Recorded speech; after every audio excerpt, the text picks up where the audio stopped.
Welcome to English Storytime. In this chapter, we follow Ella as she journeys from Florence to the sparkling Ligurian coast of Italy, to the colorful and unforgettable world of Cinque Terre.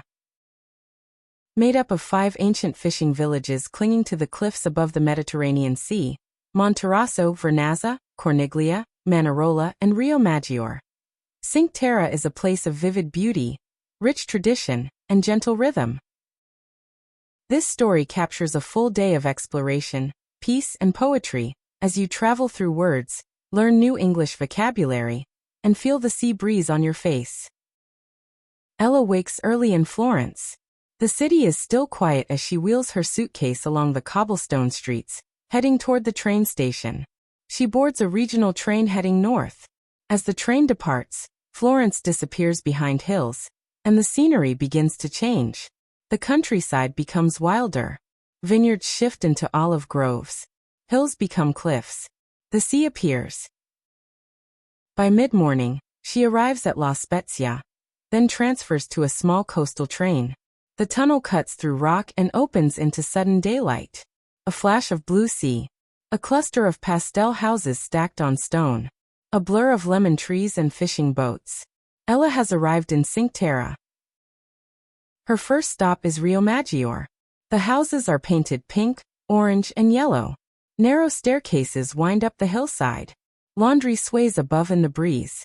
She walks down to the marina, where small wooden boats rock gently. The sea is turquoise, foamy alive. She buys a slice of focaccia topped with rosemary and sea salt. She eats it slowly while sitting on a stone wall, watching waves slap the rocks below. She hears seagulls, the laughter of a child chasing bubbles, the murmur of conversations in Italian. Next, she walks to Manarola along the Via dell'Amore, the path of love. It is a short trail carved into the cliff, lined with iron railings and covered in love locks. The sea crashes below. The wind lifts her hair. She walks slowly, thoughtfully, stopping to take in the endless blue. Manarola rises from the rocks like a painting. The buildings tilt slightly, held together by centuries of stone and care. She follows a winding path through vineyards that grow on impossible slopes. She sees a woman tending vines with her hands, barefoot, humming softly. Ella stops for lunch at a small terrace overlooking the harbor. She orders trofi al pesto, a twisted pasta typical of Liguria, made with fresh basil, pine nuts, garlic, and cheese. She drinks cold white wine from a local vineyard. Around her, sun hats, clinking glasses, and the distant sound of waves. After lunch, she takes the train to Corniglia, the only village not directly on the sea. It rests higher on the cliffs, and she climbs the Lardarina, a long brick staircase of nearly 400 steps. The climb is slow, but the view grows wider with every step. At the top, the village feels timeless. Fewer tourists. More silence. Cats nap in doorways.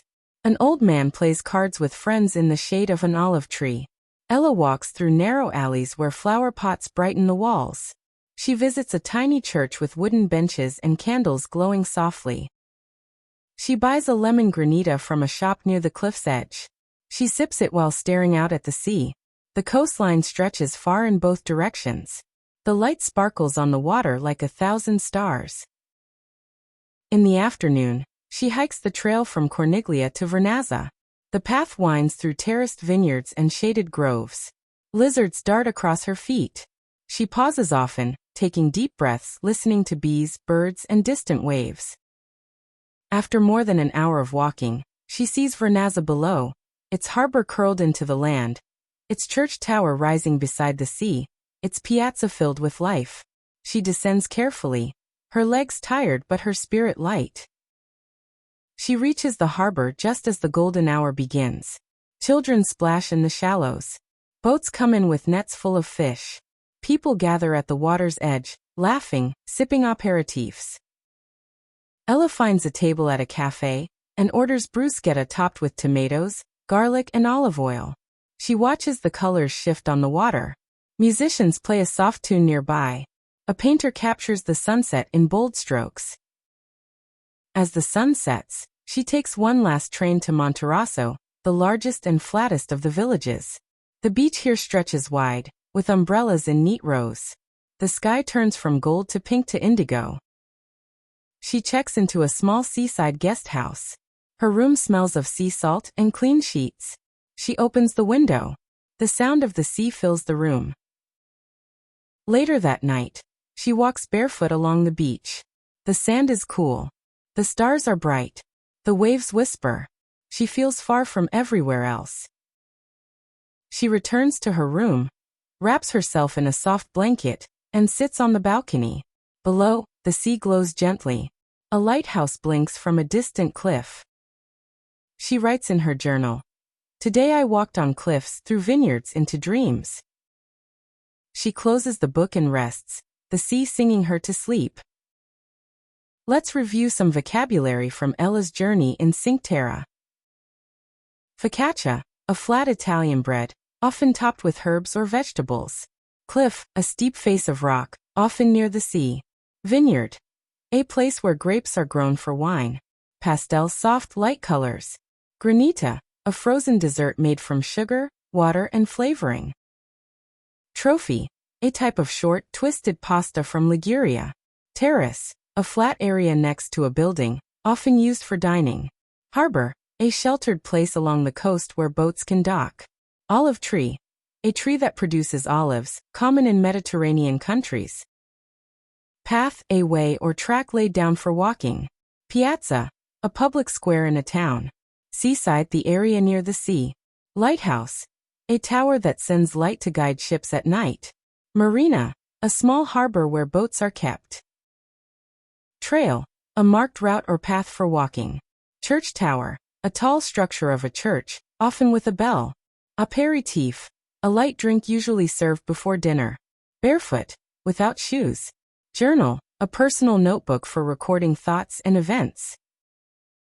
Quick quiz. What is the name of the trail between the villages? Via dell'Amore, Path of Love. What pasta does Ella eat for lunch? Trophy al pesto. Which village is located higher on the cliffs? Corniglia. Where does Ella walk barefoot at night? On the beach in Monterraso. What does she write in her journal? Today I walked on cliffs through vineyards into dreams. Thanks for joining Ella in Cinque Terre. In the next story, she will travel across the border into southern France, where lavender fields and old villages await. Stay with us for the next journey.